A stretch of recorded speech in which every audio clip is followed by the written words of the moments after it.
আসসালামু আলাইকুম ওয়া রাহমাতুল্লাহ। আপনাদের সাথে কথা বলছি প্রফেসর ডক্টর মোহাম্মদ মহিউদ্দিন উজ্জ্বল। যে টপিক নিয়ে কথা বলবো সেটা হচ্ছে অন্যের মাথায় কাঁঠাল ভেঙে খাওয়া।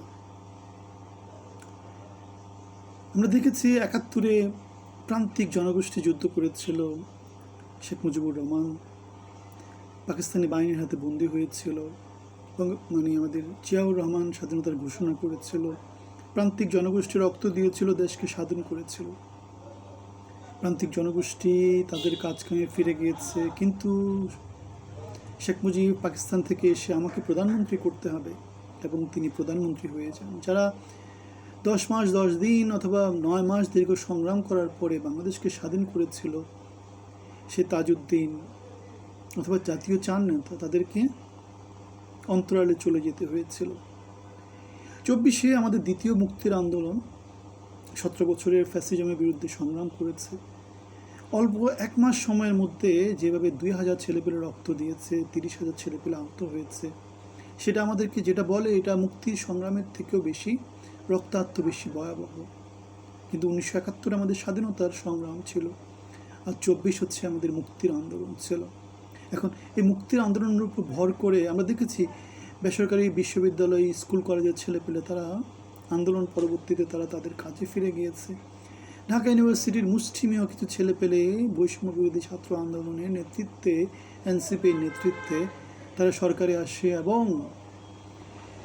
ক্ষমতার হালুয়া রুটি খেয়ে দেশে মোটামুটি একটা পরিবর্তন আনার একটা নানা কিছু টালবাহানা করে তারা ক্ষমতার হালুয়া রুটি খেয়েছে। খালেদা জিয়া জেলখানা থেকে মুক্ত হয়েছেন, তারেক রহমান দেশে ফেরত আসার সুযোগ পেয়েছেন। বাংলাদেশের নানা জেলখানাতে আটক থাকা ছেলেপেলে যারা আছে, মুক্তির আন্দোলনের সৈনিক যারা ছিল, তারা মুক্ত হয়েছে। দেশে বিদেশে পালিয়ে থাকা নেতা নেত্রী যারা দুর্নীতির নানা অভিযোগে দেশ থেকে পালিয়েছিল, আন্দোলন সংগ্রামে কোনো ভূমিকা ছিল না, তারা আবার এসে ক্ষমতার হালুয়া রুটি খাওয়ার ভাগ তোলার জন্য তারা ব্যস্ত হয়ে গেছে। সো অন্যের মাথায় কাঁঠাল ভেঙে খাওয়া ৭১-এ হয়েছে, 24-এ হচ্ছে, 90-তে হয়েছিল। সব সময় তো এটা হয়, সব সময় এটা হয়। আমরা দেখেছি বাবা এবং স্বামীর গল্প শুনেছিলাম। 24-এ যদি সেই গল্পটা যদি পরিবর্তন হতো, সেই পরিবর্তন তো হয়নি। 11-তে বাংলাদেশের সামরিক সরকার একটা চেষ্টা করেছিল -2 ফর্মুলার, সেটাতে তারা সফল হয়নি। সুতরাং আমাদের সেই পুরনো ডাইনেস্টির গল্পটা কি চলমান থাকবে? মনে হচ্ছে চলমান থাকবে। দলে যেহেতু গণতন্ত্র নাই, সুতরাং বাংলাদেশে গণতন্ত্র কীভাবে আসবে? বাংলাদেশে রাজতন্ত্র চলতে থাকবে।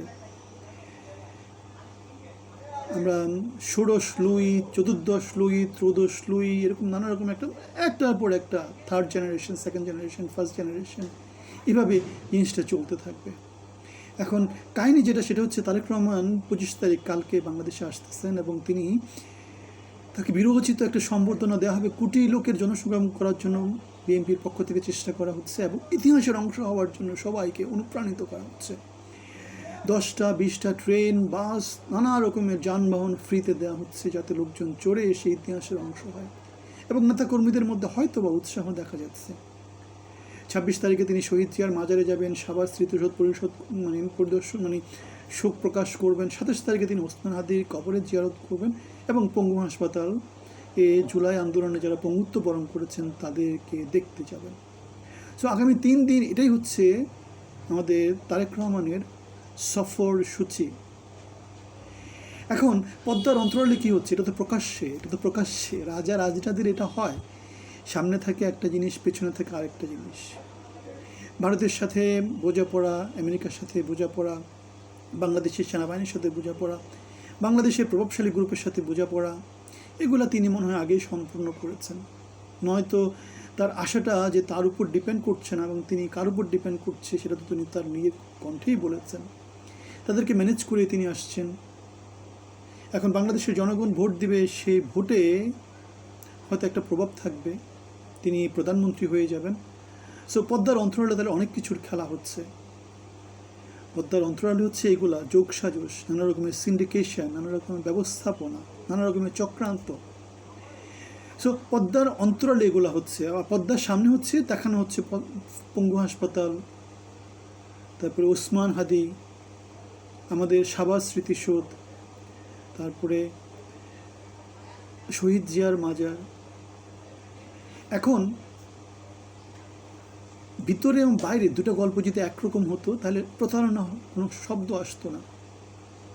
সো প্রতারণা কেন বলছি? কারণ আমরা বিএনপির সংগ্রামে অংশগ্রহণ করেছি, আমরা জুলাইতে ছিলাম, আমরা প্রচণ্ড রকমের যোগ্য, আমরা বিএনপির সাথে যোগপদ আন্দোলনে ছিলাম, আমরা 17 বছর বাংলাদেশের পক্ষে কথা বলেছি, আমরা বিএনপির তারুণ্যের ভোটের অধিকারে ছিলাম, আমরা পদযাত্রায় ছিলাম, আমরা 28শে জুলাইতে ছিলাম, 28শে অক্টোবরে ছিলাম, আমরা বিএনপির 5ই আগস্টে সরকার পতনে ছিলাম, শাহবাগে ছিলাম, শহীদ মিনারে ছিলাম, আমরা অনলাইনে অফলাইনে ছিলাম, আমরা হাসিনার বিরুদ্ধে কথা বলতে গিয়ে 5 বছর আগে চাকরি হারিয়েছিলাম, আমরা বাংলাদেশের শ্রেষ্ঠ সন্তানদের একজন। এই যে পঙ্গু হাসপাতালে যাচ্ছে, এই যে ওসমান হাদিকে দেখতে যাচ্ছে, এই যে সাভারে যাচ্ছে, এই যে শহীদ জিয়ার কাছে যাচ্ছে, সে কি এগুলোকে ধারণ করে নাকি এগুলো জাস্ট পিআর, প্রেস রিলিজ, মানে প্রেসের মাধ্যমে লোকজনকে খাওয়াবে যে আমি এটাকে ধারণ করি? সত্যিকার অর্থে সে যদি ধারণ করতো, আমাদেরকে কেন মূল্যায়ন করছে না? আমাদেরকে কেন মনোনয়ন দেওয়া হচ্ছে না? আমাদেরকে কেন বাংলাদেশের হয়ে সার্ভ করার সুযোগ দেওয়া হচ্ছে না? কেন চোর ডাকাত বদমাশ যারা পালিয়েছিল তাদেরকে মনোনয়ন দেওয়া হচ্ছে? কেন সংগ্রামী যারা ছিল তাদেরকে মূল্যায়ন করা হচ্ছে না? একটা আসনে একজনকে মনোনয়ন দিতে পারে, কোন ক্রাইটেরিয়াতে সে মনোনয়নটা দিচ্ছে? বাংলাদেশের 20 কোটি মানুষ, সংসদে 20 কোটি মানুষের প্রতিনিধিত্ব থাকা উচিত। আমরা একাই বাংলাদেশের 20 কোটি মানুষকে প্রতিনিধিত্ব করি, মানুষ হিসাবে, সভ্য হিসাবে, শিক্ষিত হিসাবে, পিএইচডি হিসাবে, টিচার হিসাবে, ইঞ্জিনিয়ার হিসাবে, এমবিএ হিসাবে, প্রফেশনাল হিসাবে, প্রজন্ম 71 হিসাবে, মুক্তিযুদ্ধ পরিবারের সন্তান হিসাবে, 24-এর গণ আন্দোলনের অংশী হিসাবে, হাসিনা পতনের সংগ্রামী হিসাবে। তাহলে আমাদেরকে এই প্রতারক, এই বাটপার, এই খাম্বা মাম্বা এরা আমাদেরকে কীভাবে অস্বীকার করে? বিএনপি আমাদেরকে কীভাবে অস্বীকার করে? বাংলাদেশ আমাদেরকে কীভাবে অস্বীকার করে? উত্তরটা কী হতে পারে? উত্তরটা কী হতে পারে? একটু কমেন্টে জানাতে পারেন। আমরা জানি অনেক কিছুই বলতে পারেন, এখন দেখি আপনাদের সাথে আমাদের মতামতটা মিলে কিনা। তাহলে পদ্মার অন্তরালে একটা জিনিস হচ্ছে, পদ্মার উপরে আরেকটা জিনিস হচ্ছে, এটাই হচ্ছে অন্যের উপর, মাথার উপর কাঁঠাল ভেঙে খাওয়া। এবং সেটা তারেক রহমান হয়তোবা কন্টিনিউ করছেন যদি না আমাদেরকে মূল্যায়ন করা হয়।